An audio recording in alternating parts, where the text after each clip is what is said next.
The range of challenges that have beset the Black collective, especially the Black family, can ultimately be attributed to the system of racism. To be clear, the only functional form of racism is white supremacy. Racism refers to a system, backed by legal and institutional power or authority, which sanctions the maltreatment of people of color, and Black people especially, for the purposes of the white collective's fun, glory, material gain, and to stave off the fear of white genetic annihilation by reducing the probability of sexual reproduction between those who classify themselves as white and those classified as people of color. Those who classify themselves as white are genetically recessive, and they constitute the racial minority on the planet 10%. Those who are classified as people of color are genetically dominant, and they are the global majority, 90%. Genes are responsible for skin coloration, and skin color-producing genes almost always annihilate white, i.e., the absence of color. In other words, white plus color equals color, and mixing threatens the survival of the white collective. Hence the long-standing phenomenon of legal segregation, e.g. redlining, and informal segregation, e.g. making higher education cost prohibitive, making suburban residency cost prohibitive for many people of color, especially Blacks, and the recent resistance to diversity, equity, and inclusion. There are three people categories under the system of racism, white supremacy. First, there are white supremacists. These are white people who maltreat or sanction the maltreatment of people of color. Second, there are white people. These are the people the white supremacists have classified as individuals without color in their skin, or who have been assigned the idea of being absent of color. They are the beneficiaries of the system of racism, white supremacy. Lastly, there are people of color. These are the people with color in their skin, or those who have been assigned the idea of having skin imbued with color. The non-whites, e.g., yellow, brown, red, and Black people, have been made eligible for maltreatment and victimization by the white supremacists. The descending color-based racial classifications are white, yellow, red, brown, and Black, lightest to darkest. The people classified as Black often have the greatest genetic potential to annihilate white via reproduction with those classified as white non-colored.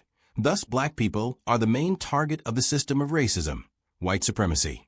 The males of color, especially the Black males, are targeted the most, as males can impose sexual intercourse with women in a way that is a lot less probable in the converse, and therefore annihilate whiteness via sexual reproduction with white women.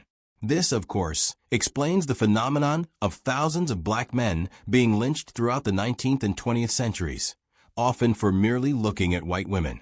The Black male was often then castrated, as the genitals are where the color-producing genetic material lies, which can ultimately annihilate white.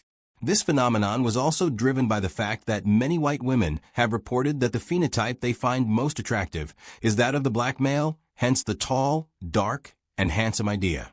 The Black race, of course, is the darkest race, and therefore is the greatest focus of the white supremacists.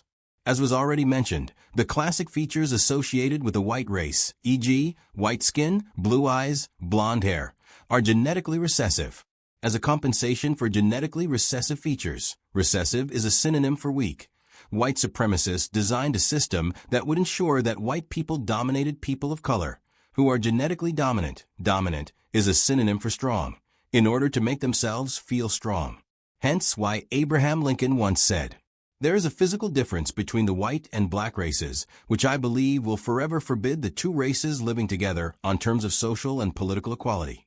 Though while they do remain together, there must be the position of superior and inferior, and I, as much as any other man, am in favor of having the superior position assigned to the white race." In other words, as an unconscious compensation, those with white skin, which is to be understood as a genetically recessive, i.e. weak, feature, sometimes feel compelled to control or dominate those with color in their skin, which is to be understood as a genetically dominant, i.e. strong feature.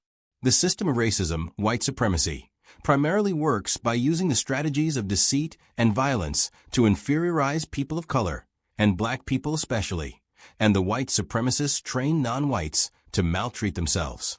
The system of racism, white supremacy, operates in the following 10 areas of human activity: economics, education, entertainment, healthcare, labor, law, politics, religion, sex, and war. The key phrase is the maltreatment of color, and black people have been trained since the era of formal enslavement to maltreat color.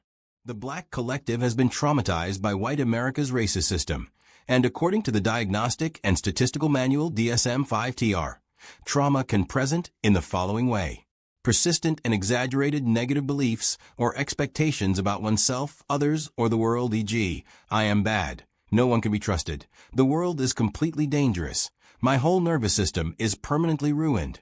Persistent negative emotional state, e.g., fear, horror, anger, guilt, shame.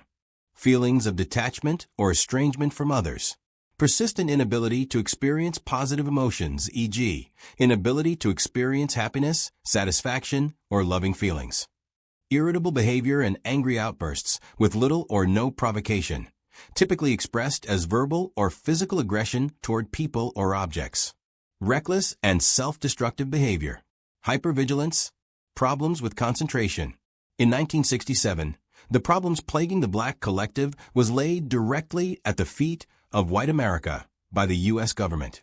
The U.S. National Advisory Commission on Civil Affairs, aka Kerner Commission Report, states, white society is deeply implicated in the ghetto. White institutions created it, white institutions maintain it, and white society condones it.